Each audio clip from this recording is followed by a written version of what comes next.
going to read Clumsy Crab. Nipper the crab hated his huge clumsy claws. However hard he tried, they always got in the way. None of his friends had clumsy claws. He wished he had tickly tentacles like octopus and jellyfish, or flippity fins like turtle the fish. One day, Nipper was playing catch the bubble with his friends. Pop! His clumsy claws pricks the bubble and it bursts. They couldn't play the game anymore, they played chase instead. Nipper scuttled off inside, but one of his clumsy claws got in the way. Whoosh! He slipped and stumbled and tripped and tumbled until he was buried up to his eyes in sand. Turtle had to dig him out, and they all decided to play hide and seek. Crab climbed into a big clam shell and pulled it shut.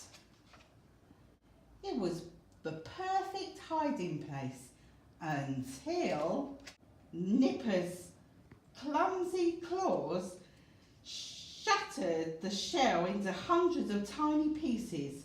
Ouch, he cried. Nipper sighed. If only I didn't have these claws, I'd be good at hide and seek.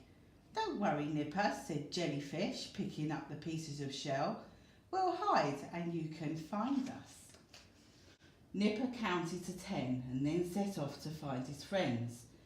He searched in the sand and found Turtle. He searched under the shells and found Jellyfish. He searched up and down and in and out of the rocks, but he couldn't find Octopus anywhere. Then they heard a cry. Octopus was tightly tangled in some seaweed. Octopus screamed and squiggled and wiggled and jiggled. Turtle and Jellyfish tried to help, but the knots just got tighter and tighter. Nipper had an idea.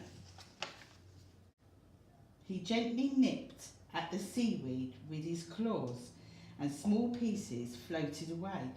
Faster and faster, Nipper danced around the clump of seaweed. His claws moved quickly, slashing and slicing and shredding and dicing until the seaweed was filled with pieces of seaweed swirling all around.